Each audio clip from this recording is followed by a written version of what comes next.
இப்பொழுது எழுந்து நிற்போமா? வேதத்தை தூக்கி பிடிச்சு, உடைய வசனம் என் கால்களுக்கு தீபமும் என் பாதைக்கெல்லாம் வெளிச்சமா இருக்கிறது என்று பேசப்படும் ஒவ்வொரு வார்த்தைகளையும் நீர் வரும் மட்டும் என்னுடைய வாழ்க்கையில அப்பியாசப்படுத்துவேன் என்று உறுதி கூறுகிறேன். ஆமென். தேவனுடைய ஆலயத்திற்கு போவோம் வாருங்கள் என்று சொன்ன உடனே தாவீது எப்படி இருந்தாராம்? ஏன்னா எல்லாருமே யாருக்குமே தெரியாதா? தேவனுடைய ஆலயத்துக்கு போவோம் வாருங்கள்னு சொன்ன உடனே அவருடைய மன மகிழ்ச்சியாய், இன்னைக்கு ஆலயத்துக்கு வர்றதுக்கே எங்க மன மகிழ்ச்சி இல்லை? சரி, ஒரே ஒரு நிமிடம் கண்களை மூடி தேவ சமூகத்தில் நல்ல ஆராதனைக்குள்ளாக கர்த்தர் நம்மளை வழி நடத்தினார். இப்பொழுது தேவனுடைய வார்த்தை நமக்குள்ளாக விதைக்கப்பட்டு நமக்குள் கனி கொடுத்து இந்த உலகத்திற்கு சாட்சியாக நிறுத்த வேண்டும். அதனால உள்ளத்தின் ஆழத்தில் இருந்து கர்த்தாவே நீர் பேசும், அடியேன் கேட்கிறேன் என்று சொல்லி கேட்போமா? கர்த்தாவே நீர் பேசும் ஆண்டவரே, என்னுடைய வாழ்க்கைக்கு, பிரச்சனைக்கு, என்னுடைய வாழ்க்கையில் உள்ள போராட்டங்களுக்கு, என்னுடைய வாழ்க்கையில ஆண்டவரே நடந்து கொண்டிருக்கிற காரியங்களுக்கெல்லாம் நான் மனுஷரிடத்துல தீர்வை கேட்க விரும்பல ஆண்டவரே. நான் உங்களிடத்துல எங்களுடைய ஆவி, ஆத்ம, சரீரத்தை அர்ப்பணிக்கிறேன் சுவாமி. நீர் பேசும். என்னை தெரிந்து எடுத்துக்கொண்ட தேவன், என்னை பேர் சொல்லி அழைத்த தேவன், என்னை இந்த இடத்துல அழைத்துட்டு வந்ததற்கு ஒரு முகாந்தரம் உண்டு சுவாமி. அழைக்கப்பட்டவர்கள் அநேகராய் இருந்தாலும் தெரிந்து கொள்ளப்பட்ட சிலராய் இந்த இடத்துல முன்குறிக்கப்பட்ட ஜனங்களாய், முத்திரை போடப்பட்ட ஜனங்களாய் இந்த இடத்துல நீர் எங்களை அழைத்து வந்திருக்கிறீங்க சுவாமி. அப்பா, எங்க வாழ்க்கையில ஒரு பெரிய மாற்றம், தேவனுடைய வெளிச்சம் எங்களுக்குள் காணப்படணும் சுவாமி. இந்த உலகத்திற்கு நாங்கள் சாட்சிகளாய் வாழணும், உம்மை பிரதிபலிக்கணும். உம்முடைய வார்த்தையை எனக்கு, எங்களுக்கு ஆசீர்வதித்து தாரும் ஆண்டவரே.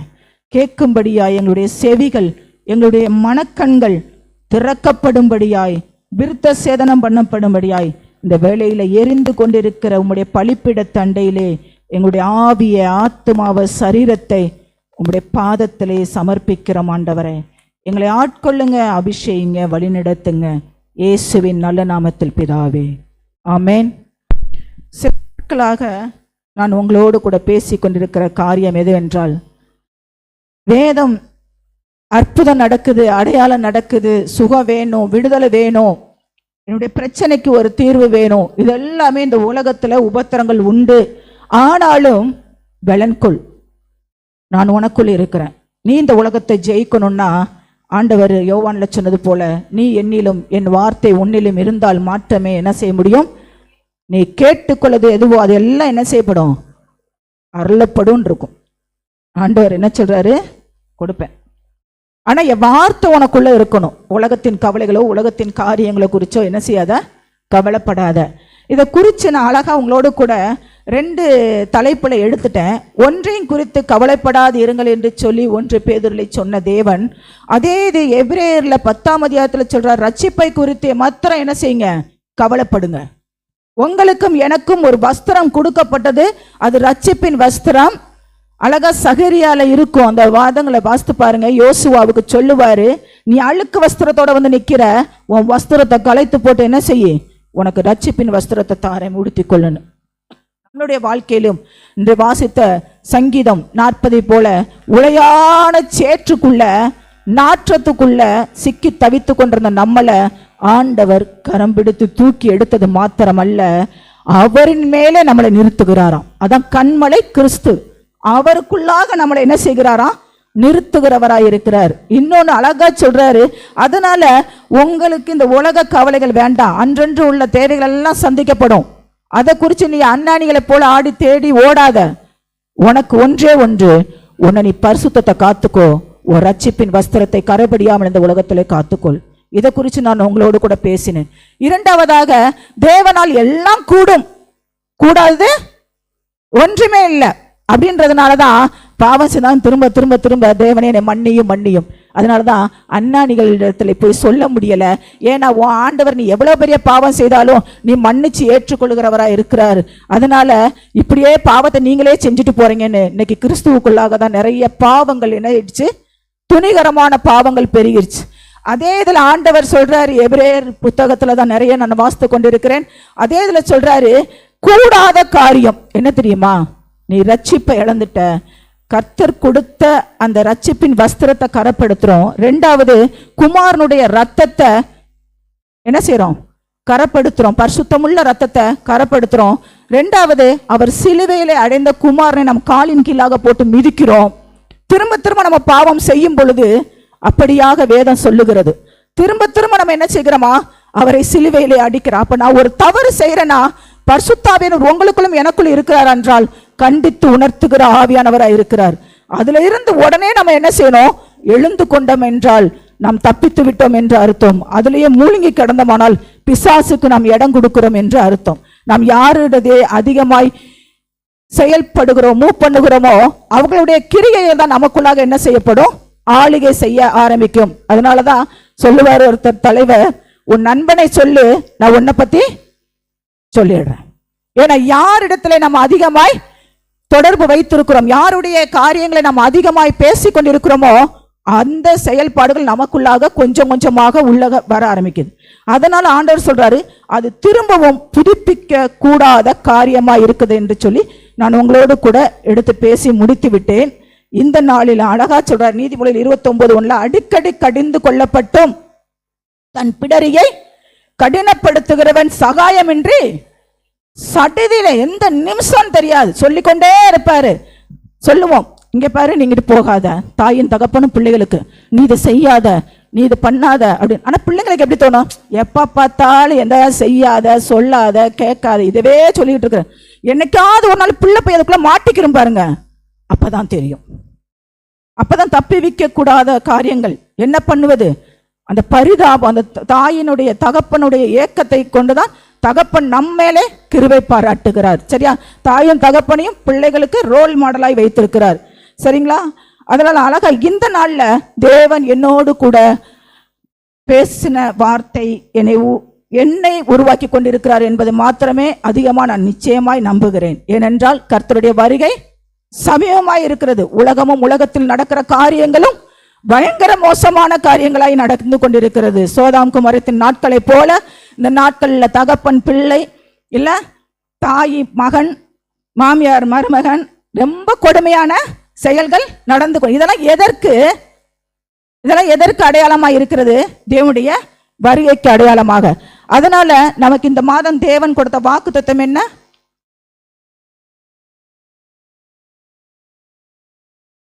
சரி முத்திரை மோதிரமாக வைப்பேன்னா அவர் என்ன செய்கிறார், நமக்கு மோதிரம் போடுகிறார் இல்லையா. முத்திரை அப்படின்னா உலகத்திற்குரியவர்கள் அல்ல, நீங்கள் வேறு பிரிக்கப்பட்டவர்கள், உங்களுக்குள் அக்மார்க் முத்திரை குத்தப்பட்டது போல கிறிஸ்து என்கிற முத்திரை உங்கள் மேலும் என் மேலும் குத்தப்பட்டிருக்கிறது. முத்திரை குத்தப்பட்டிருக்கிறோம். மோதிரம் என்பது மணவாளனையும் மணவாட்டியாகிய என்னையும் உங்களையும் குறிக்கிறது. அப்ப அந்த உடன்படிக்கை, அற்புதங்கள், அடையாளங்கள், இன்னொன்னு அழகா சொல்லலாம், அதிகாரங்கள், ஆளுகைகள், நான் அவர் மேல் என்ன செய்யலாம், அன்பா இருக்கிறது போல அவர் என் மேல ஆளுகையை செலுத்தலாம், அதிகாரத்தை கொடுத்திருக்கிறார். எல்லாமே இந்த உடன்படிக்கையில மோதிரம். அப்ப அவருடைய கை எனக்கு என்ன செய்யப்பட்டிருக்கு, முத்திரை மோதிரம் கொடுக்கப்பட்டாச்சு. போன மாதம் வாக்கு தத்தத்தை எல்லாரும் பெற்றுக்கொண்டோம் இல்லையா. யாரெல்லாம் சுதந்திரித்தீங்கன்னு தெரியாது, நான் சுதந்திரித்து கொண்டே இருக்கிறேன். அழகா சொல்றாரு, இந்த நாள்ல என்னோடு கூட தேவன் பேசின வார்த்தை தேவனுடைய கை, தேவனுடைய கரம் என்ற தலைப்பு. தேவனுடைய கரம் அப்படின்னா வானம் பூமி எல்லாவற்றையும் அவர் படைத்து உருவாக்கின தேவன், எல்லாத்தையும் உண்டாக்கடவுதுன்னு சொல்லிட்டாரு. ஆனா உங்களை என்னையும் மாத்திரம் அவர் கைகள்னால பிசைஞ்சு மண்ணை எடுத்து அந்த உள்ளங்கைக்குள்ள வச்சு அவருடைய ரூபத்தின்படி, அவருடைய சாயலின்படி ஒரு மகாராஜாவுடைய கையிலே உருவாக்கப்பட்ட உங்களை எனக்கும் ஆண்டவர் கொடுத்ததுதான் அந்த முத்திரை மோதிரம். ஹல்லேலூயா. அந்த உருவாக்கின தேவன் எல்லா காரியங்களிலும் நம்மளை என்ன செய்கிறாரு, வழி நடத்துகிற தேவனா இருக்கிறார். அணைத்துக் கொள்ளுகிறவரா இருக்கிறார், ஆறுதல் படுத்துகிறவரா இருக்கிறார், ஆலோசனை கொடுக்கிறவரா இருக்கிறார். ஏன்னா அவருடைய உள்ளங்கையில நம்மளை எப்படியும் எப்ப என்ன செஞ்சுக்காரு, வரைந்து வைத்திருக்கிறார் கல்வெட்டை போல. நீ என்னால் மறக்கப்படுவதில்லை, ஏன்னா நான் உன்னை உருவாக்கி இருக்கிறேன், நான் உன்னை சிருஷ்டித்திருக்கிறேன், நான் ஜனிப்பித்திருக்கிறேன், நீ என்னுடையவள் என்ற முத்திரையை நான் போட்டிருக்கிறேன், நீ மணவாட்டி, நான் மணவாளனா இருக்கிறேன் என்ற அடையாளத்தையும் கொடுத்திருக்கிறேன். அணைத்து கொண்டார், ஆறுதல் படுத்துகிறார், அதே வேளையில அடிக்கிற தேவனாகவும் இருக்கிறார். ஹல்லேலூயா. இதை யாரும் கண்டித்து உணர்த்துகிற எச்சரிப்பின் வார்த்தைகள் இந்த நாள்ல கிடையாது. ஏன்னா ஒரு வசனம் எடுத்து அது ஆசீர்வாதம் ஆசீர்வாதம், செழிப்பு செழிப்பு இப்படி சொன்னா நம்ம இருதயத்தை என்ன செய்கிறது, புஷ்டி ஆக்குகிறது, எல்லாம் உண்டு. ஆனால் உலகத்தில் நடக்கிற ஒரு டீச்சர்ஸ் காலேஜில் இருக்கலாம், ஒரு ஸ்கூல்ல இருக்கலாம், அவங்க கூட என்ன செய்யறாங்க, சில கண்டிஷன்ஸ்கள் போடுறாங்க. உலகத்துல நம்ம ஒரு உயர்வுக்கு வர வேண்டும், ஒரு டாக்டராகவோ ஒரு லாயராகவோ ஏதோ ஒரு ப்ரொஃபஷனல்ல வரும் பொழுது நமக்கு இங்க கொடுக்கிற கீழ்ப்படியான என்னது இருக்கு, ஒரு கட்டமைப்பான காரியங்கள். இதை அடுத்து இதுக்கு அடுத்து அதை அப்படி செய்து வந்தாதான் அந்த உயர்வுக்குள்ளே போக முடியும்.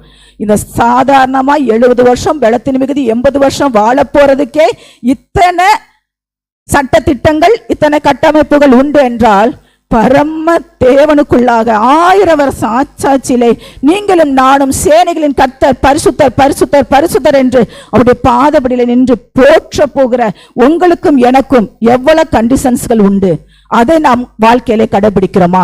இல்லை என்றால் பிறம்பை கையாளதவன் தன் மகனை பகைக்கிறான்.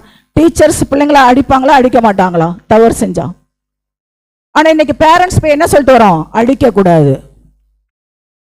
அடிச்சாதான் திருந்துவான், கண்டிஷன் பண்ணாதான் திருந்துவான். நான் என் பிள்ளைகளெல்லாம் 2 பிள்ளைகளுமே நான் வளர்த்த விதம், மொட்டிக்கு கீழே எவ்வளவு வேணாலும் வெளுங்க, மொட்டிக்கு கீழே மேல எங்கேயும் டச் பண்ணக்கூடாது, ஏன்னா எங்கேயாவது ஃபால்ட் வந்துடும். அதனால மொட்டிக்கு கீழே என்ன செய்யுங்க, அது ஏன்னா குதிரை யுத்த நாளுக்கு ஆயத்தமா. அந்த காலில் குடுக்க குடுக்க அந்த கால் என்ன தெரியுமா செய்யும், வேகம் எடுக்கும், வேகமா ஓடுறதுக்கு என்ன செய்து கொள்ளுது, கத்துக்கொள்ளுகிறது. இதே போலதான் நம்மளை ஆண்டவர் அணைக்கிற தேவன் மாத்திரமல்ல, அடிக்கிற தேவனாவும் இருக்கிறார். அதனால வசனம் சொல்லுது பாருங்க, ரொம்ப தெளிவான ஒரு வசனம் சொல்லுகிறது. எபிரேயர் 10:31 வசனத்தை மாட்டம் வாசிங்க. ஜீவனுள்ள தேவனுடைய கைகளில் விழுகிறது பயங்கரமா இருக்குமே. ஹல்லேலூயா. எல்லாரும் எடுத்துக்கொண்டோமா? எல்லாரும் எடுத்துக்கொண்டோமா? 307வது பக்கம், புதிய ஏற்பாடு.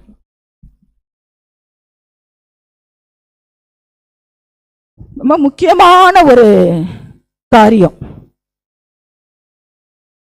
ஜீவனுள்ள தேவனுடைய கைகளில் விழுகிறது பயங்கரமா இருக்குமே. பயங்கரமா இருக்குமே. மனுஷன் அடிச்சா அந்த அடியில எந்திரிச்சு நம்மளும் அடிக்கலாம், நம்மளும் என்ன செய்யலாம், போராட்டம் பண்ணலாம், திரும்ப எந்திரிச்சு தள்ளி விட்டு நம்ம உயிர் தப்பிச்சுக்கலாம். ஆனா ஆண்டவர் அடிச்சா அவருடைய கரத்துல இருந்து தப்பிக்க முடியாது, அது பயங்கரமா இருக்குமே என்ற ஒரு எச்சரிப்பை நமக்கு கொடுக்கிறார். அதனால எதை செய்தாலும் கர்த்தர் என்னை பார்த்து கொண்டிருக்கிறார், கர்த்தர் எனக்குள்ளாய் இருக்கிறார், கர்த்தர் என்னோடு பேசி கொண்டிருக்கிறார் உணர்வோடு கூட கிறிஸ்துவை உடையவர்களாக நாம் இந்த உலகத்திலே வாழ்வது மிக மிக அவசியமாயிருக்கிறது. கர்த்தருடைய கை, அதாவது கரம் என்றால் நம்மை உருவாக்குகிறதா இருக்கிறது. அந்த சொல் அடிக்கடி மத்தேயில ஆதியாகமத்திலிருந்து வெளிப்படுத்தின விசேஷம் வரைக்குமே இருக்கு. கர்த்தருடைய கரம் என்கிற வார்த்தை சொல் அது அழகா சொல்றது. அவருடைய கரம், கை வல்லமை உடையதாம். எப்படி உடையதாம்? வல்லமை, எல்லாவற்றையும் உருவாக்குகிற ஒரு வல்லமை உடையது. வானத்தையும் பூமியும் உண்டாக்கினார். இஸ்ரவேல் மக்களை எகிப்தில இருந்து என்ன செய்தார், அழகாய் வழி நடத்தி வந்தார். எதிரிடத்தில இருந்து பாலைவனத்திலே அதிசயமாய் அற்புதமாய் அவர்களுக்கு ஆகாரங்களை கொடுத்து வழிநடத்தி வந்தார். அவருடைய வல்லமையை அந்த வழிநடத்துதல் மூலமாய் நமக்கு வலியுறுத்துகிறதா இருக்கிறது. 2வது பாதுகாப்பு. கருவிலேயே நம்மளுடைய கருவை சிதையாதபடிக்கு நம்மளை தாங்கி தப்புவித்து ஏந்தினவர் ஏசியாவிலே சொல்லுகிறார், நான் முதிர் வயது வரைக்கும் நான் உன்னை அப்படியே செய்வேன் என்று சொல்லுகிறார். நம்ம இடையில என்ன நடக்குமோ ஏது நடக்குமோ அந்த உலகத்துல நடக்கிற காரியத்துக்கெல்லாம் என்ன செய்கிறோம், பயந்து பயந்து பயந்து நீ பயப்பட பயப்பட பிசாசுக்கு இடம் கொடுத்துக்கிட்டே என்ன செய்கிறோம், இருக்கிறவர்களா இருக்கும். நமக்குள்ள இருக்கிறவர் பெரியவரா இருக்கிறார். வேதம் சொல்லுகிறது வழி நடத்தினால், சங்கீதம் 32:8 இருக்கு, சரியான பாதையில நான் உண்மையிலே கண்ணை வைத்து உனக்கு ஆலோசனை செல்வேன், நீ நடக்க வேண்டிய வழியை நான் உனக்கு காண்பிப்பேன். அப்படியாக ஒவ்வொரு நிமிடமும் நீங்க எங்க போகணுமோ, அழகா அந்த சங்கீதம் 40 வாசித்தோம், காலைல எந்திரிச்சோன ஆண்டவரை என் வாய்க்கு காவல் வைங்கன்னு கேளுங்க. ஏன்னா அந்த உலகத்துல அதுதான் மகா கேடு உள்ளதா இருக்கு. நாக்கு முத்திக்கிட்டு என்ன செஞ்சிருது, வந்து பிரச்சனைய கொண்டு வந்துடும். அதனால அழகா சொல்றாரு, வழி நடத்துகிற தேவன். ஏசாயா 62:3 படி வாசிங்க. கர்த்தருடைய கையில் அலங்காரமான கிரீடம், கர்த்தருடைய கரத்தில் ராஜ முடியுமாயிருப்பாய். அப்போ கர்த்தரை தெய்வமாக கொண்ட பிள்ளைகள் அவருக்குள் எவ்வளவு மேன்மையானவர்கள் என்பதை நமக்கு குறிக்கிறது. இந்த உலகத்தாரை காட்டிலும், எத்தனை கோடி மில்லியன் டாலர் வச்சிருந்தவனை காட்டிலும் நீங்களும் நானும் கர்த்தருடைய கையிலே உருவாக்கப்பட்டு வல்லமையாய் பயன்படுத்தப்படும்படியாய் ஒவ்வொரு நாளும் நமக்கு பாதுகாப்பை கொடுத்து ஆலோசனை கொடுத்து வழிநடத்தி வருகிறவருடைய குறித்த அந்த மேன்மைக்குரியவர்களாய் நீங்கள் நானும் என்ன செய்கிறோம் இருக்கிறவர். பக்கத்துல பார்த்து சொல்லுங்களேன், நான் ரொம்ப மேன்மைக்குரியவர். கிறிஸ்தியனை மேன்மையாக வைத்திருக்கிறார். கிறிஸ்தியனை மேன்மையாக வைத்திருக்கிறார். எனக்கு என்ன செய்திருக்கிறார், அவருடைய கையில அலங்காரமாய் வைத்திருக்கிறார். எனக்கு ராஜ முடியும் அப்படின்னா எனக்கு ராஜரிக ஆளுகையை எனக்கு கொடுத்திருக்கிறார். ஹல்லேலூயா. உலகத்தார் பார்த்து விரல் நீட்டி நீ இந்த குத்தம் செய்யறேன்னு நம்மளை பார்த்து சொல்லக்கூடாது, நம்ம அவங்கள சீர்படுத்துகிறவர்களா இருக்கணும். ஹல்லேலூயா, ஹல்லேலூயா. அழகா வேதம் சொல்லுகிறது பாருங்க. ஆர்சி பைபிள்ல எபிரேயர் 10ஆம் அதிகாரத்தை எல்லாருமே எடுத்து வைத்துக் கொள்ளுங்க. அதை குறித்து தான் நான் உங்களோட கூட தியானம் பண்ண போகிறேன். 26 to 31 உள்ள வசனங்கள். ஆர்சி பைபிள்ல சொல்றாரு, வாழும் கடவுளின் கைகளில் அகப்படுவது அஞ்சத்தக்கது. நம்ம பைபிள்ல எப்படி கொடுத்திருக்கு, ஜீவனுள்ள தேவனுடைய கைகளில் விழுகிறது பயங்கரமாமே. ஆர்சி பைபிள் சொல்லுது, வாழும் கடவுள், வாழும் கடவுள் உங்களையும் என்னையும் ஒவ்வொரு நிமிடமும் வாழ வைத்துக் கொண்டிருக்கிற கடவுள் இப்பொழுது நமக்குள்ளே உங்களுக்குள்ளே வாசம் பண்ணுகிறாரா இல்லையா? அப்போ நீ ஏதாவது தவறு பண்ணும் பொழுது, ஆண்டவர் கண்டித்து உணர்த்தும் பொழுது நீ அதுல இருந்து வெளியில வரலனா எதிலையாவது நீ அகப்பட வேண்டியது இருக்கும். அது அஞ்சத்தக்கது என்று சொல்லி எச்சரிப்பை கொடுக்கிறார். எதுலையுமே நமக்கே தெரியாது. பாருங்களேன், திருடன் பயங்கரமா திருடிட்டோம், எல்லாம் சரியாயிடுச்சுன்னுவான், ஏதாவது ஒரு விட்டுட்டு போயிருவான். அதை வச்சு போலீஸ்காரங்க என்ன செஞ்சிருவாங்க, கேட்ச் பண்ணிடுவாங்க. அத மாதிரில ஆண்டவருடைய கண்கள் பூமி எங்கும் நல்லோர் மேலும் தீயோர் மேலும் என்ன செய்திருக்குதா, நோக்கமாயிருக்கிறது. அப்போ என்ன உற்று கவனித்து கொண்டே இருக்கிறார், துன்மார்க்கரையும் பாவிகளையும் கவனித்து கொண்டே இருக்கிறார். அணிந்து கொள்ளணும். அழகா சொல்றாரு பாருங்க. ஏனென்றால் நம்ம ஆராதிக்கிற கடவுள் வாழும் கடவுள், ஜீவன் உள்ள தேவன். ஜீவன் உள்ள தேவன் என்று சொல்லி முதலாவது பழைய ஏற்பாட்டுல ஒரு மனிதன் துவக்குகிறார். அவர் யார் தெரியுமா? யோசுவா. யோசுவா எழுதின புஸ்தகம் 3:10 வாசிங்க. பின்பு யோசுவா, ஜீவனுள்ள தேவன் உங்கள் நடுவில் இருக்கிறார் என்பதையும், அவர் கானானியரையும் ஏத்தியரையும் ஏவியரையும் பெர்சியரையும் கிர்காசியரையும் எமோரியரையும், இவங்க எல்லாம் எதிரிகள். நீங்க எடுத்து வாசித்து பாருங்க. இவங்க எல்லாம் சுற்றிலும் இருக்கிற எதிரிகள், சத்துருக்கள். இவங்க எல்லாத்தையும் ஆண்டவர் என்ன செய்கிறார்னா உன் கையில கொடுப்பேன்றார். உன் கையில கொடுப்பேன். இன்னைக்கு என்னைய மேற்கொள்ள கூடாதபடிக்கு கர்த்தர் எனக்குள் இருந்து செயல்பட விரும்புகிறார். ஆனா அவரை நம்ம கூப்பிடுறோமா? எதுக்கு தெரியுமா? எத்தனை பேர் அதுல அழகா இருக்கும். அவங்க எல்லாம் சுற்றில இருந்த ஊர்கள் இவங்களுக்கு எதிராக வந்தாங்க. ஆனா இன்னைக்கு நமக்கு எது எதிராக இருக்கிறது?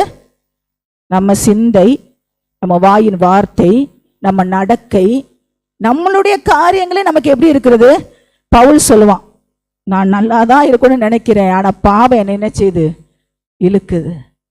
இதெல்லாத்தையும் நம்ம மேற்கொண்டு ஆண்டவர் சொல்றாரு, கர்த்தருடைய சமூகத்துல விழுந்துட கூடாதுன்றக்காண்டி கர்த்தருடைய சமூகத்துல உட்கார்ந்து அவர் ஆராதிக்கிறோமானால் நிச்சயமா இது எல்லாவற்றையும் மேற்கொள்வதற்கு நம்ம கைகளிலே அதிகாரத்தை கொடுக்கிறார். ஹல்லேலூயா. அழகா சொல்றாரு பாருங்க. 1 சாமுவேல் 17:26 தாவீதின் இடத்துல சொல்றாரு. தாவீது சொல்றான் பாருங்க, இந்த கோலியாத் எம்மாத்திரம் எவ்வளவு பெரிய உயரமா இருந்துட்டா, அவன் பலசாலியா இருந்துட்டான், பராக்கிரமசாலியா இருந்துட்டானா எனக்கு என்ன பயமா? எனக்குள் இருக்கிறவர் ஜீவனுள்ள தேவன். ஜீவனுள்ள தேவனை சேனைகளின் கர்த்தரை நிந்திக்கிறதுக்கு இவன் எம்மாத்திரம். இன்னைக்கு சின்ன சின்ன காரியங்கள் வந்துட்டா கூட நம்ம என்ன தெரியுமா நினைக்கிறோம், அதை முன்னாடி வச்சுட்டு நம்ம பின்ன போய் ஒளிஞ்சுக்கிற பாக்குறோம். ஆனா இவன் குட்டி பையனா இருக்கிறான், ஆடு மேய்ச்சிக்கிட்டு இருக்கிறான், வர்றான், என்னுடைய தேவனை நிந்தித்து கொண்டிருக்கிறதுக்கு இவன் எம்மாத்திரம். விருத்த சேதனம் இல்லாதவன், அவனுக்கு என்ன அந்த அதிகாரம் இருக்கு? எனக்குள்ள ஜீவன் உள்ள தேவன் இருக்கிறாரு, எனக்கு இந்த என்ன வேணாம், அணிகலங்கள் வேண்டாம், எனக்கு என்னது ஈட்டியோ பட்டயமோ எதுவும் தேவையில்லை. அவன் பழக்கப்பட்ட என்னது, அது என்ன சொல்லுவாங்க, கவட்ட. நமக்கு எதுங்க பழக்கப்பட்டிருக்குது? ஈட்டியா கம்பா? எது பழக்கப்படணும்? தேவனுடைய வார்த்தை. எவ்வளவு பெரிய மனுஷர், எவ்வளவு பெரிய போராட்டங்கள், எவ்வளவு பெரிய பிரச்சனைகள் உங்களுக்கு முன்பாக வந்து நின்றாலும் அதை மேற்கொள்வதற்கு அவன் பழகி வைத்திருந்தது. எப்பொழுதும் கர்த்தரோடு இருந்தான், கர்த்தரை துதித்தவன். அவன் கையிலே ஒரு பழக்க வித்தை வைத்திருந்தான். அந்த வித்தை என்றால் கவடு, கல்லு. ஆனா அது அவன் அதை பெருசு கூட படுத்தல. ஜீவனுள்ள தேவனை துதித்து அந்த கவடு கல்லோடு சேர்ந்து எரியும் பொழுது தேவனுடைய வல்லமை போய் விழுந்த உடனே இப்படி விழுக வேண்டிய கோலியாத் முகங்குப்புற என்ன செய்கிறானா, அவனிடத்துல சரணடைகிறது போல, மன்னிப்பு கேட்கறதை போல விழுகிறானா. இன்னைக்கு நமக்கு விரோதமாய் இருக்கிற உங்களுடைய என்ன காரியமா இருந்தாலும் சரி, அதை மேற்கொள்ள வேண்டுமானால் ஆண்டவர் சொல்றாரு, ஜீவனுள்ள தேவனை தூசிக்காதீங்க, அவரை துக்கப்படுத்தாதீங்க. உங்களுக்குள்ள வாழ்ந்து கொண்டிருக்கிற ஜீவனுள்ள தேவனை கனப்படுத்த கற்றுக்கொள்ளுங்கள். அழகா சொல்லுது பாருங்க. ஏசையா, எரேமியா, தானியல், மத்தேயு, யோவான், பவுல், நிறைய வசனங்கள் நான் எழுதியிருக்கிறேன். எனக்கு குறிப்பிட்ட பீரியட் இதுதான் கொடுத்துருக்கு, அதனால கொஞ்சம் குறிக்கிட்டேன். நல்லா சொல்லுது பாருங்க. இவங்க எல்லாம் இன்றைக்கு வாசிக்கப்படுகிற நிருபங்களாக நாம் வாசித்து இவர்கள் இதை மேற்கொண்டார்கள், இதை ஜெயம் எடுத்தார்கள் என்று நாம் படிக்கிறோம் இல்லையா? அழகா சொல்றாரு, இவர்கள் எல்லாருமே தேவனுடைய கரத்துல, ஜீவனுள்ள தேவனுடைய கரத்துல அடங்கி இருந்து வல்லமையாக பயன்படுத்தப்பட்டு இந்த உலகத்திற்கு கிறிஸ்துவை சாட்சிகளாக வெளிப்படுத்தினார்களாம். ஹல்லேலூயா. கரங்களை தட்டுவோமா? இன்னைக்கு உங்களுக்கு எனக்கும் சாட்சி உள்ள ஒரு வாழ்க்கை வாழ்றதுக்காக மாத்திரம்தான் இந்த உலக வனாந்தரமான வாழ்க்கையிலே நம்மளை தேவன் ஒவ்வொரு நாளும் ஜீவனோடு வாழ வைத்து கொண்டிருக்கிறார். நான் இந்த உலகம், மாமிசம், பிசாசம் மேற்கொண்டு நான் ஜெயம் எடுத்து கிறிஸ்து இந்த உலகத்தை ஜெயம் எடுத்தார் என்று சாட்சி கொடுக்கும்படியாக நீங்களும் நானும் வாழ வேண்டும்.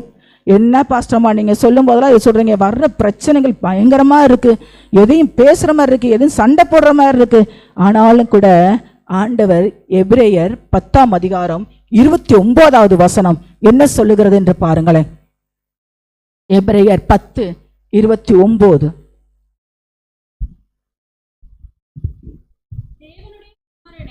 தேவனுடைய குமாரனை காலின் கீழ் மிதித்து தன்னை பரிசுத்தம் செய்த உடன்படிக்கையின் இரத்தத்தை அசுத்தம் என்றெண்ணி கிருபையின் ஆவியை நிந்திக்கிறவன் எவ்வளவு கொடிதான ஆக்கினைக்கு பாத்திரவானா இருப்பான் என்பதை யோசித்து பாருங்கள். இந்த இடத்துல சொல்லுது, அதுக்கு முன்னாடி வாசிங்க சிஸ்டர். 28. மோசேயினுடைய பிரமாணத்தை தள்ளுகிறவன் இரக்கம் பெறாமல் 2-3 சாட்சிகளின் வாக்கினாலே சாகிறானே. எபிரேயர் 26 கூட வாசிங்க.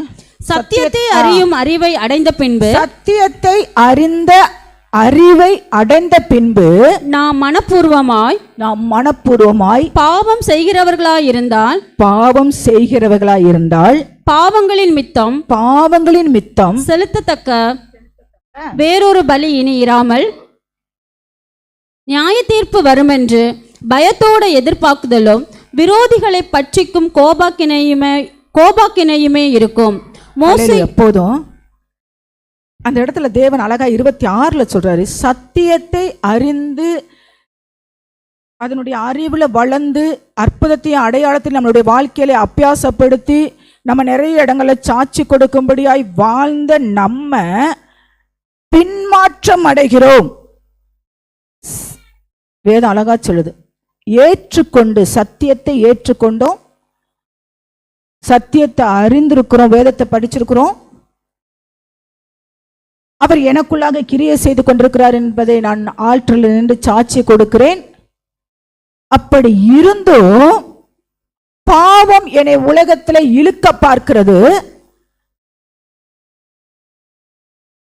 வேதம் அழகா சொல்லுது, இழுக்க பார்க்கும் பொழுது நான் அதற்குள் போகிறேன், கூட்டத்தோட கூட்டமா போகணும்னு நினைச்சாலும் கூட உங்களுக்குள்ளும் எனக்குள்ளும் இருக்கிற பரிசுத்த ஆவியானவர் கண்டித்து உணர்த்துகிறவரா இருக்கிறாரு. அதுல வேதம் அழகா சொல்றது, நீ விழுகிறது இயல்பு, மனுஷிக இயல்பு. ஆனா விழுந்து கிடக்கிறோம் என்றால் அது பிசாசுத்துவத்துக்கு, பிசாசு தலைவனாக வைத்து நான் உனக்கு அடிமை என்று சொல்லி போகிறது போல அர்த்தமாம். இது அதுதான் சொல்லுது. சத்தியத்தை அறிந்த பின்பும் பாவத்தில் இருக்கிறோம்.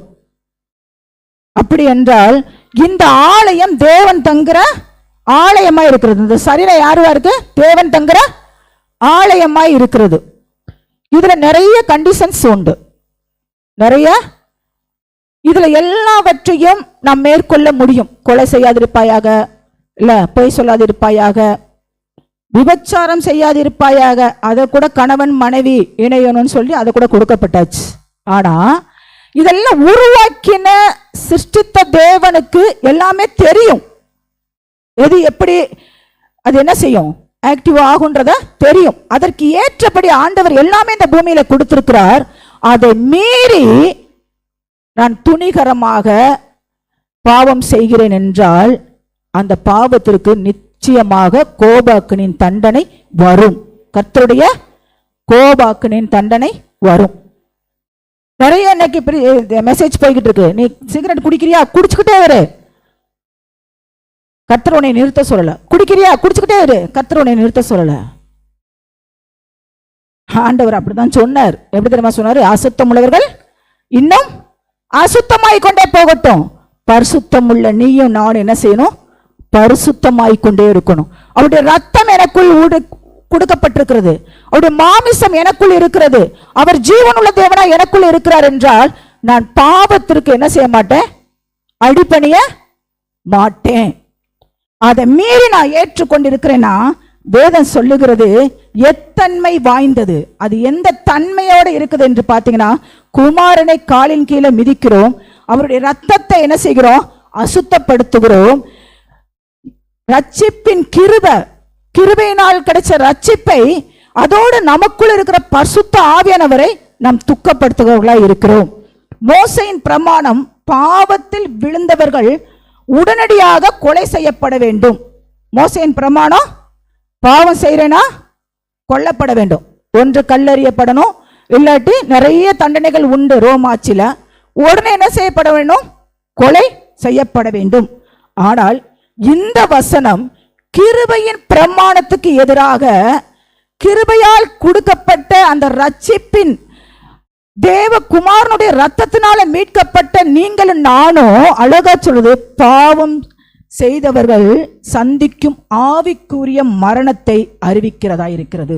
நான் லிட்டரலா இப்படியேதான் இருப்பேன். சங்கீதக்காரன் தாவீது சொல்றான் பாத்தீங்களா, 51ஆம் சங்கீதத்துல என்ன சொல்றான்? 12வது வசனத்துல இப்ப கூட படிச்சோம், என் ரட்சிப்பின் சந்தோஷத்தை திரும்ப எனக்கு தந்து.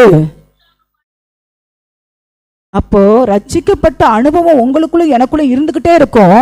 நான் பாவம் செய்ய ஆரம்பிக்க எனக்குள் கொஞ்சம் கொஞ்சமாய் என்ன பண்ணுகிறது? எனக்குள் இருக்கிற ஆண்டவரை நான் துக்கப்படுத்துறேன், வேதனைப்படுத்துறேன், அவரை காலின் கீழே மிதிக்கிறேன். இப்படி செஞ்சு கொண்டே இருக்கல, நான் அவர் என்னை விட்டு போவே மாட்டாரு. என் பாவம் அவருக்கும் எனக்கும் நடுவாக சுவராக இருக்கிறது என்று ஏசியா தீர்க்கதரிசியில் சொல்லியிருக்கிறார். அற்புதம் பெற்றுக்கொள்ளக்கூடாதபடிக்கு, அதிசயங்களை பெற்றுக்கொள்ளக்கூடாதபடிக்கு அது எனக்கு என்ன செய்கிறதா? பிரிவினையை உண்டாக்குறதா இருக்கிறதாம். இததான் எரேமியா அழகா சொல்றாரு. அப்போ ஆவிக்குரிய மரணம், நான் எப்பயும் போல இருக்கிற மாதிரி இருப்பேன், எல்லாருக்கும் பணம் இருக்கு, சொந்த பந்தங்கள் இருக்கிறாங்க, நான் ஒரு நல்ல ஜாப்ல வேலை பார்ப்பேன், எல்லாமே உண்டு. ஆனால் ஏதோ ஒரு தேவ சமாதானத்தை இழந்து போயிடுவீங்க.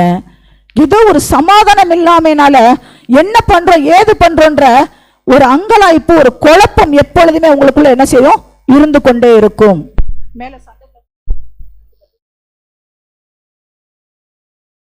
அழகா சொல்லுது பாருங்க, முந்தின பழைய உடன்படிக்கை மோசையின் பிரமாணம். முந்திய 10 கட்டளை அடிச்சு அது மோசைங்கிற கொடுத்து மோசை கொண்டு வந்து கொடுத்தாரு.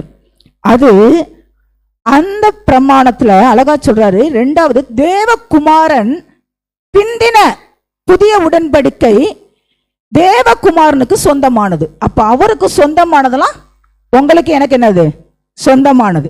அப்ப பிந்தின உடன்படிக்கை எதனால் கிடைத்தது என்றால், தேவகுமாரனே இந்த பூமிக்கு இறங்கி வந்து பிதாவுக்கும் மனிதருக்கும் மத்தியஸ்தராய் இருந்து என்னுடைய பாவத்தை தண்டனையை அவர் ஏற்றுக்கொண்டு அவர் பாவ நிவாரண பலியாகி பிதாவினிடத்திலே நம்மை கொண்டு போய் சேர்க்கிறதா இருக்கிறது இந்த பிரமாணம். ஓகேவா? இந்த பிரமாணத்துக்கு தான் நீங்களும் நானும் கீழ்ப்படிந்திருக்கணும். முந்தின பிரமாணம் மிருகத்தின் ரத்தத்தினால் ஆன பிரமாணமா இருக்கு அந்த உடன்படிக்கை. ஆனா இப்ப உங்களுக்கும் எனக்கும் கொடுக்கப்பட்டிருக்க உடன்படிக்கை எதுவா இருக்கிறது? கிறிஸ்துனுடைய ரத்தத்தினாலே ஆன உடன்படிக்கையா இருக்கிறது. அப்படி என்றால் இப்படி கிருபையினால் பாவத்தை அழகாச்சுறாரு மன்னித்து அவருடைய கையிலே அலங்காரமான கிரீடமாய் இருக்கும் வேண்டும் என்றால் தேவன் அதை தான் எதிர்பார்க்கிறாரு. நீங்களும் நான் என்ன செய்யணும்? அந்த பாவத்தெல்லாம் களைச்சு போட்டு அந்த அசுத்தத்தெல்லாம் கலைத்து போட்டு, ஏதோ சடங்காச்சத்திற்கு ஞாயிற்றுக்கிழமை ஒரு நாள் மட்டும் ஆலயம் கிடையாது. எப்பொழுதும் தேவன் தங்கி கொண்டிருக்கிற உங்க ஆலயத்தை பரிசுத்தப்படுத்தி அவரோடு உங்களுடைய உறவை வலுப்படுத்தினீர்கள் என்றால் இந்த உலகத்துல எதையும் நீங்க மேற்கொள்ள முடியும். கரங்களை தட்டி தேவனை மகிமைப்படுத்துவோமா? ஆனால் பவுல் கூறுகிறார் பாருங்க, தேவனுடைய கரங்களில் விழுவது ஒரு பாவிக்கு மிகவும் பயங்கரமானது. ஒரு குற்றம் செஞ்சிட்டோம், இன்னைக்கு குற்றமே செய்யாமலாம் நிறைய பேர் அடிபட்டு என்ன செய்யப்படுறது?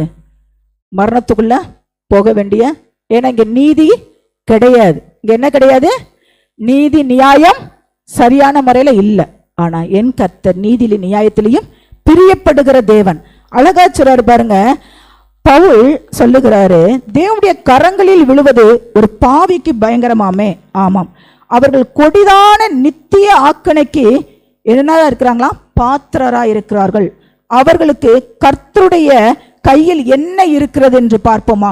அவர் கர்த்தருடைய கையில் அப்படிப்பட்ட துன்மார்க்கமாய் வாழுகிறவர்களுக்கு, பாவிகளுக்கு. ஏனென்றால் இதெல்லாம் நம்ம தெரிஞ்சுக்கிட்டோம்னா தான் அவங்ககிட்ட இருந்து நம்ம பாதுகாக்க முடியும் ஆத்மாவை. புரிஞ்சுக்கிட்டீங்களா? இல்லைங்க நான் இப்படியே போறேன்னா போய்கிட்டே இருக்க வேண்டியதான். வேதம் சங்கீதம் 75:8 வாசிங்க. கலங்கி பொங்குகிற மதுபானத்தினால் நிறைந்த பாத்திரம், மதுபானத்தினால நிறைந்த பாத்திரம் கர்த்தருடைய கையில் இருக்கிறது, கர்த்தருடைய கையில் இருக்கிறது. அதிலிருந்து வார்க்கிறார். பூமியில் உள்ள துன்மார்க்கர் யாவரும் அதன் வண்டல்களை. ஹலோ, நல்ல கவனிப்போமா? பூமியில் உள்ள துன்மார்க்கர் யாவரும், துன்மார்க்கமாய் சத்தியத்தை அறிந்த பின்னும் பாவத்திலே விழுகிறவன் தான் துன்மார்க்கம். பாவிகள் என்பது பாவிகளாவே கடக்கிறது. நல்லா தெரிஞ்சுக்கோங்க. துன்மார்க்கமாய் துர் ஆலோசனைகளை நடப்பது, சத்தியத்தை விட்டு வாசிங்க. அதன் வண்டல்களை உறிஞ்சி குடிப்பார். அது வண்டல்களை உறிஞ்சி. இந்த மதுபானம் எதை குறிக்கிறது என்றால் கர்த்தருடைய கோபாக்கினின் பாத்திரத்தை. அழகா நீதிமொழியில் எடுத்து பாருங்களேன். மதுபானம் குடித்தவர்களுடைய கண்கள் எப்படி ரத்தம் சிவந்த ரத்தத்தை போல இருக்கும். இதெல்லாம் போட்டிருக்கும். அது உன்னை நாடி தேடி போறேன்னா அது உன்னை எங்க கொண்டு போய் விடும்? முதல்ல நயங்காட்டி அழைக்கும், பாம்பை போல வரும், விஷத்தை ஓமக்குட்ட கொட்டும், நாளடைவில் உன்னையே அழிச்சிரும். இதெல்லாம் நீதிமொழிகள்ல இருக்குது. நீதிமொழிகள் ஒவ்வொன்றையும் வாசிங்க. அழகா சொல்லுது பாருங்க. அப்படி என்றால் வண்டல் அப்படின்னா துன்மார்க்கரை முற்றிலும் தண்டிக்கப்படுவார்கள். ஹலோ ஹலோ, கேட்டுக்கிட்டோமா? பாவிகளை கூட அல்ல, பாவிகளை ரட்சிக்கவே கிறிஸ்து வந்தார். நல்லா தெரிஞ்சுக்கோங்க.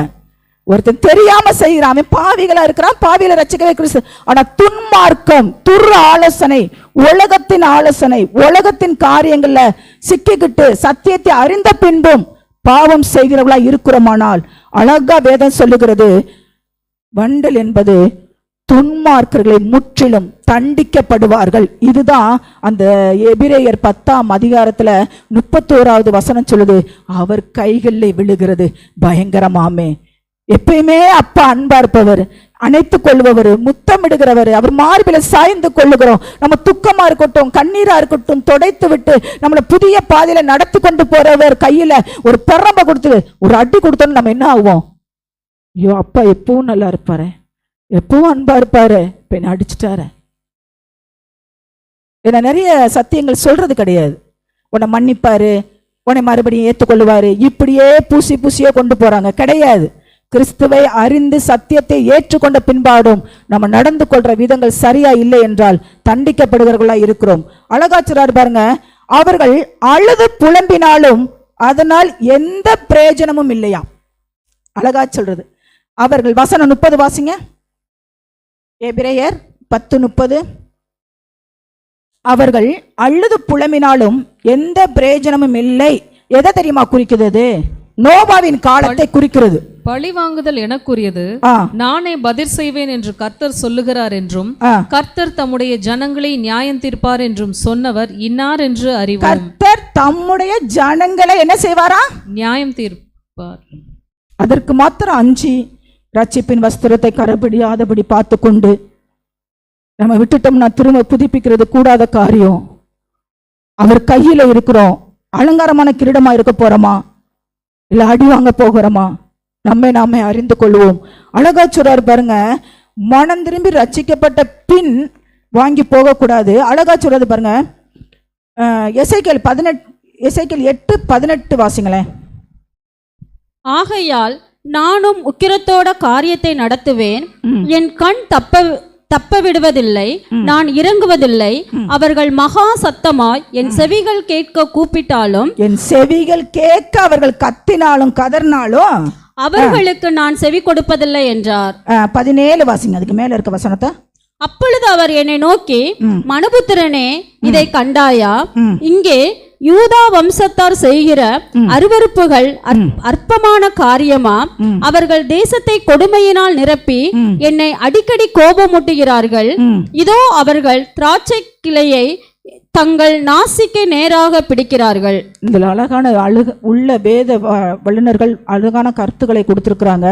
இந்த இடத்துல அழகா சொல்றாரு பாருங்க, இது எந்த இடத்தை குறிக்குதுன்னு எனக்கு ஆண்டவர் வெளிப்படுத்துறேன்னா, அந்த நோவாவின் காலத்துல அந்த பேழைக்குள்ளாக அந்த நீதிமானுடைய குடும்பம் மாத்திரம் காக்கப்பட்டுச்சு. மற்ற எல்லாத்துக்கும் அவன் சத்தியம் சொல்லும் பொழுது அவனை பார்த்தா பைத்தியக்காரர்களா தெரிஞ்சிச்சு மற்றவங்களுக்கெல்லாம். ஆனா வந்தது பெருமழை வந்தது, மேல வரும் பொழுது ஜனங்கள் எப்படி இருந்தாங்களா? அழுது புலம்பினார்களாம். கொஞ்சம் கதவை தரையே, நாங்க உள்ள வந்துக்கிறோம். அடைக்கப்பட்டா அடைக்கப்பட்டதுதான், திறக்க ஒருவரான் கூட. ஏனென்றால் கதவை அடைப்பவர் கர்த்தர், அது திறக்க வேண்டும் என்றாலும் கர்த்தர் தான் திறக்கணும். அதனாலதான் அழகா சொல்றாரு, அழுது புலம்பினாலும் எந்த பிரயோஜனமும் இருக்காதான். இன்னைக்கு நமக்கு கிருபையின் காலம் கிருபையின் காலம்னு சொல்லிட்டு அநேக பாவங்களுக்குள்ள போய்கிட்டு இருக்கிறோம். தயவு செய்து மனம் திரும்பி, ஆண்டவரே உங்களை துக்கப்படுத்தியிருந்தா வேதனைப்படுத்தியிருந்தா என்னை மன்னிங்கன்னு சொல்லி அவருடைய கரத்துல என்ன செய்ய போறோம்? விழுக போகிறோம். அழகா சொல்றாரு, நீதிமொழிகள் 1:28 வாசிங்க. அப்பொழுது அவர்கள் என்னை நோக்கி கூப்பிடுவார்கள், நான் மறு உத்தரவு கொடுக்க மாட்டேன். அவர்கள் அதிகாலையிலே என்னை தேடுவார்கள், என்னை காண மாட்டார்கள். அதிகாலையில எந்திரிச்சு தேடினாலும் காண மாட்டார்கள். அழகா, ஏனென்றால் கண்ணீரை அவர்கள் சாந்தமடைய செய்யாது. கண்ணீரோ இதோ ஆண்டவரை ஒரு நாள் என்ன செய்யாதான்? இந்த துன்மார்க்கர் தேவனுடைய இரக்கத்தையும் அன்பையும் கிருபையையும் மனப்பூர்வமாக என்ன செய்துட்டாங்க? புறக்கணிச்சிட்டாங்க. இந்த துன்மார்க்கர்கள் என்பது சத்தியத்தை ஏற்றுக்கொண்டு பின்வாங்கி போகிறவர்கள். அவர்கள் என்ன செய்யறாங்களா? மனப்பூர்வமாகவே அவர்கள் என்ன செஞ்சிட்டாங்க? உலகத்திற்கு ஒத்த வேஷம் தரித்து கொண்டு இவர்கள் என்ன செஞ்சாங்க? தேவனுடைய அந்த இரக்கத்தை, அந்த அன்பை, அந்த கிருபையை முற்றிலுமா என்ன செஞ்சிட்டாங்க? எனக்கு வேண்டாம் ஆண்டவரே அப்படின்னு என்ன செஞ்சிட்டாங்க? புறக்கணிக்கிறவர்களா இருக்கிறார்கள். அழகா சொல்லுது பாருங்க, அதன் விளைவாக அவர்கள் அனுபவிக்கிற கொடுமை. 2 நாளாகவும் 14:14 ஆண்டவர் நம்மளை ஒரு நாளும் புறக்கணிக்க விட மாட்டாரு. ஆனா துன்மார்க்கர்களுக்கும் பாவிகளுக்கும் இருக்கிறது நியாயத்தீர்ப்பு. 2 நாளாகவும் 14:14 கேராகின் சுற்று பட்டணங்களை எல்லாம் முறியடித்தார்கள். கர்த்தரால் அவர்களுக்கு பயங்கரம் உண்டாயிற்று. அந்த பட்டணங்களை எல்லாம் கொள்ளையிட்டார்கள். அவைகளில் கொள்ளை மிகுதியாய் அகப்பட்டது. ஆசா ராஜாக்கு முன்பாக கர்த்தர் உரைக்கிறார், நீ எதற்கும் பயப்படாத, உன்னை சுற்றில் இருக்கிற எல்லாத்தையும் என்ன செய்கிறேன்? நானு உன் கையில கொடுக்கிறேன். எல்லாரும் என்ன செஞ்சாங்க? முறிந்து விழுந்து போனார்களாம். சங்கீதம் 20 நினைக்கிறேன், வசனம் அழகா 8, 7, 8. சிலர் ரதங்களை குறித்தும் சிலர் குதிரைகளை குறித்தும் மேன்மை பாராட்டி கொண்டிருக்கிறார்கள். நாங்களோ எங்கள் தேவனாகிய கர்த்தருடைய நாமத்தை குறித்தே மேன்மை பாராட்டுகிறோம்.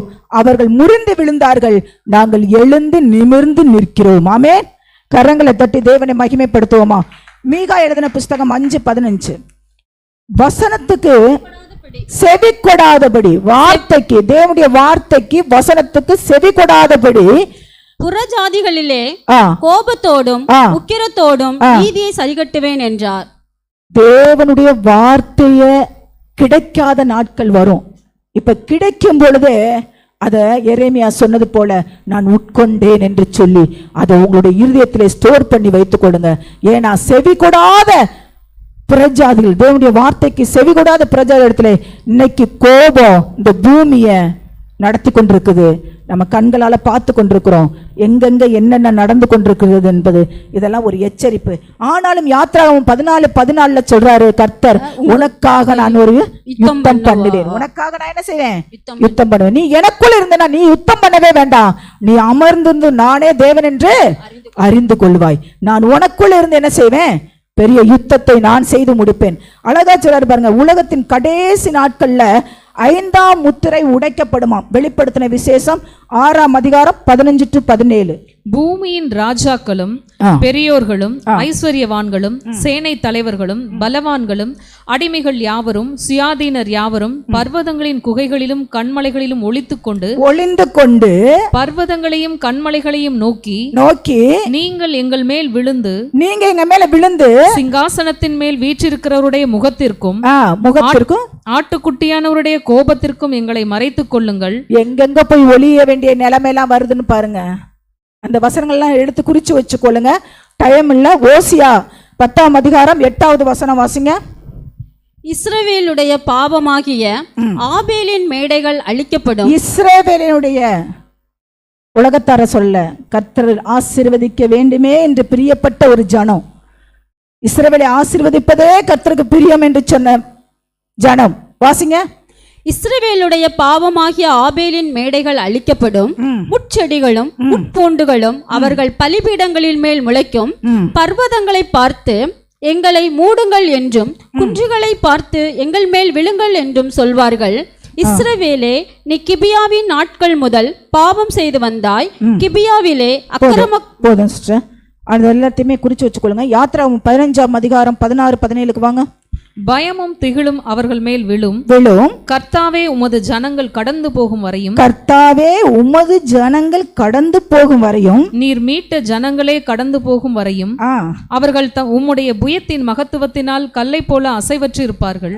நீர் அவர்களை கொண்டு போய் கர்த்தராகிய தேவரீர் வாசம் பண்ணுகிறதற்கு நியமித்த ஸ்தானமாகிய உம்முடைய சுதந்திரத்தின் பர்வதத்திலும் ஆண்டவராகிய தேவருடைய கரங்கள் ஸ்தாபித்த பரிசுத்த ஸ்தலத்திலும் அவர்களை நாட்டுவீர். ஹல்லேலூயா, ஹல்லேலூயா. உங்களுக்குள்ளும் எனக்குள்ளேயும் பரிசுத்த ஆவியானவர், வார்த்தை என்கிற குமாரனுடைய கிறிஸ்துவனுடைய ஆவி பரிசுத்த ஆவியாய் உங்களுக்குள்ளும் எனக்குள்ளேயும் வாழ்ந்து கொண்டிருக்குமானால் அழகா அந்த வசனத்தை பார்த்துக் கொள்ளுங்க. பகலும் திகிலும் அவர்கள் மேல் விழும், ஆனாலும் கர்த்தாவே உமது ஜனங்கள் கடந்து போகும் வரைக்கும், இந்த வனாந்தரமான வாழ்க்கையை கடந்து முடிக்கிற வரைக்கும், அழகா சொல்றாரு, நீர் மீட்ட ஜனங்களை கடந்து போகும் வரையும் அவர்கள் உம்முடைய புயத்தின் மகத்துவத்தினால் வல்லமை போல அசை உற்றாதிருப்பார்கள்.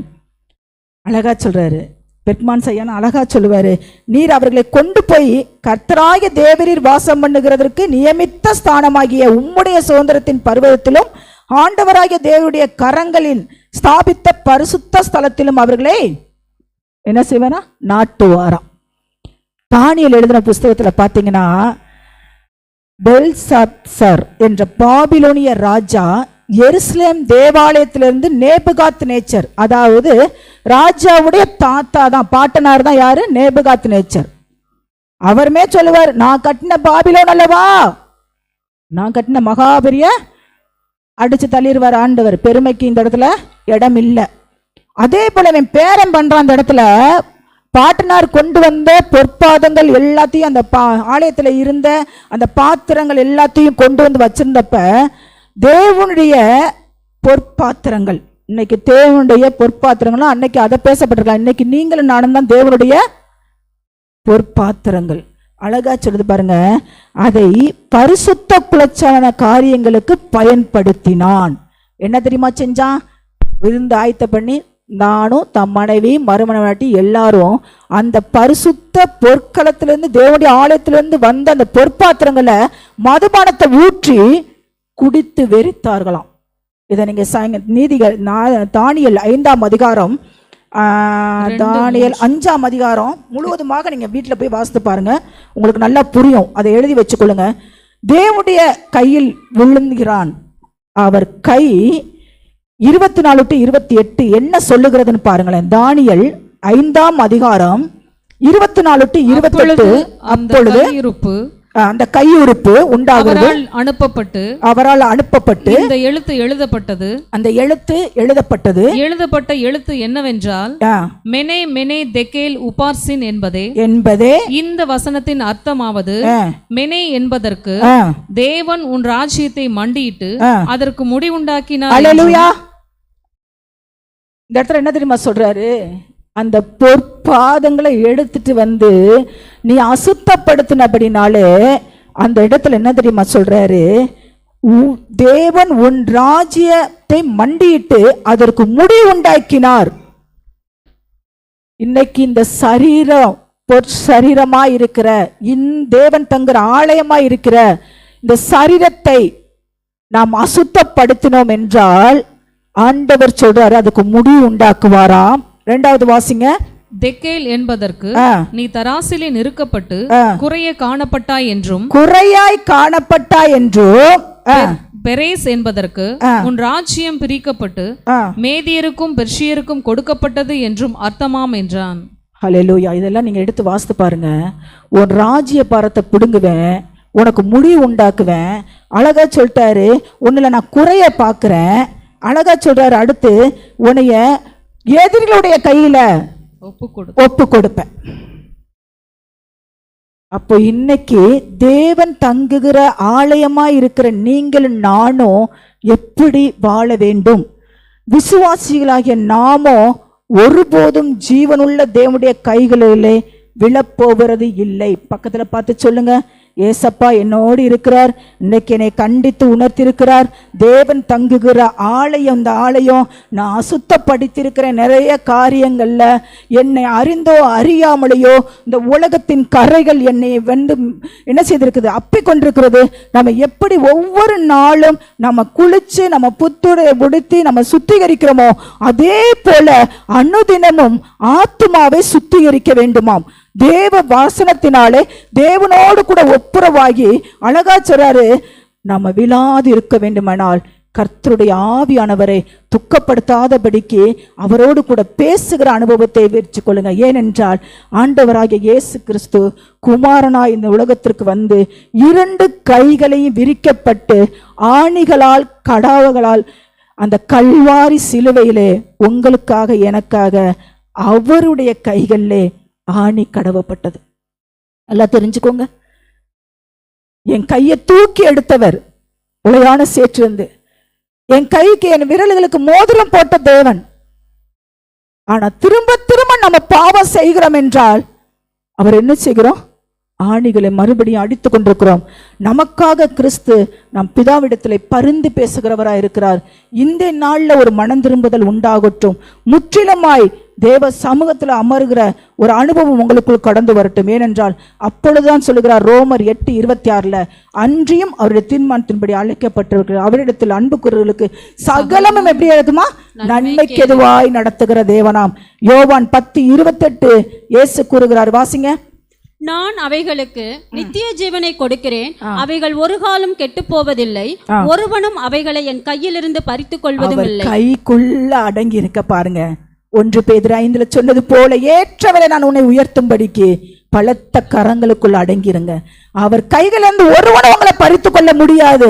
அதுதான் அப்போஸ்தலனாகிய பவுல் சொல்லுகிறாரு 8:31 நாசமோசமோ பசியோ பட்னியோ எதுவும் என்ன செய்யாது? கிறிஸ்துவின் அன்பை விட்டு பிரிக்காது. அவர் அன்பை ருசிங்க. சங்கீதம் 27:5 தாவீது சொல்லுகிறான் பாருங்க, ஒரு அறிக்கை எடுக்கிறான். தீங்கு நாளில் அவர் என்னை தம்முடைய கூடாரத்தில் மறைத்து, ஹல்லேலூயா, என்னை தம்முடைய கூடார போதும் சிஸ்டர். இயேசு கூறுகிறார், ஒருவனும் என் கையிலிருந்து பறித்து கொள்ள முடியாது. அப்போஸ்தலனாகிய பவுல் தைரியமாக சவால் விடுகிறாரு. இந்த உலகமோ, மாமிசம், பிசாசோ, பசியோ, பட்னியோ, நாசமோசமோ எதுவும் என்ன செய்யாது, பட்டயமோ எதுவும் என்ன செய்யாது, கிறிஸ்துவனுடைய அன்பை விட்டு பிரிக்காது. சவால் விட கத்துக்கொள்ளுங்க பிசாசுக்கு. சங்கீதம் 27:5 தாவீது அறிக்கை எடுக்கிறது போல, தேவன் எப்படிப்பட்ட தீங்கு நாள்கள் நடந்தாலும் அவருடைய கூடார மறைவிலை ஒளித்து வைத்து என்னை பாதுகாக்கிறேன், குடும்பத்தை பாதுகாக்கிறவராக இருக்கிறார். எபிரேயர் 10ஆம் அதிகாரத்துல அந்த 26 to 31 வசனங்களை 3 காலங்களா நான் பிரிச்சிருக்கிறேன். 32ல இருந்து நீங்க எடுத்துக்கொள்ளுங்க. கடந்த காலத்துல நாம் செய்த காரியங்கள். எபிரேயர் 10ஆம் அதிகாரம் 32, 34 போட்டுக்கொள்ளுங்க. நீங்க வீட்டில் போய் வாசிங்க, ஏன்னா எனக்கு டைம் இல்லை. கடந்த காலத்திலே நாம் செய்த தவறுகள். எபிரேயர் 10ஆம் அதிகாரம் 3 காலங்களாக பிரித்திருக்கிறேன். வசனம் 32, 34 குறிச்சு கொள்ளுங்க. கடந்த காலம், நிகழ்காலம், இப்ப நம்ம செய்து கொண்டிருக்கிறது என்ன என்று பாருங்க. 35, 36 35, 36. அடுத்து நாம் செய்ய வேண்டிய காரியம், அதை மட்டும் எதிர்த்து வாசிப்போங்கம்மா. எதிர்காலம் 37, 38. வருகிறவர் இன்னும் கொஞ்ச காலத்தில் வருகிறவர் இன்னும் கொஞ்ச காலத்திலே வரப்போகிறார். தாமதம் பண்ணார். விசுவாசத்தினாலே நீதிமான் பிழைப்பான். ஆமென். பின்வாங்கி போவானானால் அவன் மேல் என் ஆத்துமா பிரியமா இராது என்கிறார். இந்த உலகத்துல யாரு பிரியம் இருக்குதோ இல்லைங்க, அவருடைய பிரியம் இல்லைன்னா நம்ம நரகத்துக்குள்ள போயிடுவோம். அவருடைய பிரியம் இருந்தா மாத்திரமே நாம் தேவனோடு கூட வாழ முடியும். அதனால தேவன் கொடுத்திருக்கிற அந்த காரியங்கள்ல நாம் கண்ணும் கருத்துமாக இருந்து தேவ சமூகத்துல ஒரே ஒரு நிமிடம் கண்களை மூடி, கர்த்தாவே இந்த நாட்கள்ல எனக்கு என்ன நீங்க அதிகமா நேசித்தபடினாலே இந்த வார்த்தை எனக்கு கொடுக்கப்பட்டது சுவாமி. இந்த வார்த்தையின்படி என்னுடைய வாழ்க்கையை மாற்றுங்க ஆண்டவரே. இந்த உலகம் எப்படியோ போய்கொண்டிருக்குது, ஆனா எங்களை வேறு விரித்து உம்முடைய பிள்ளையாய் நீர் ஏற்றுக்கொண்டு எங்களுடைய பாவத்தெல்லாம் உடைய ரத்தத்தினாலே கழுவி மீட்டு தூக்கி எடுத்த தேவன் உம்மக்குள்ளாய் நிறுத்தி எங்கள் கைகளிலே முத்திரை மோதிரத்தை அடையாளமாக போட்டு உம்மோடு கூட அரசாட்சி பண்ணும்படியாய் எங்களை யாவரையும் நீங்க முத்தரிச்சிருக்கிறீங்க சுவாமி. இந்த நாள்ல எங்களை அழுத்த நினைக்கிற எல்லா சத்ருடைய கிரியைகளும், அந்தகார வல்லமைகளையும், பில்லி சூனிய கட்டுகளையும், ஏவலின் ஆவிகளையும், மாந்திரிக கட்டுகளையும், எங்களையும் என் குடும்பங்களையும் விட்டு வெளியேறி போ என்ற கட்டளை கொடுக்கிறோம். தேவக்கரம் கூட இருப்பதாக. இயேசுவின் நாமத்தில் நல்ல பிதாவே, ஆமேன். அடுத்ததாக காணிக்கை பாடல் பாடப்படும். உதாரத்துவமாய் கொடுக்கிற இடத்துல தேவன் பிரியமாயிருக்கிறார்.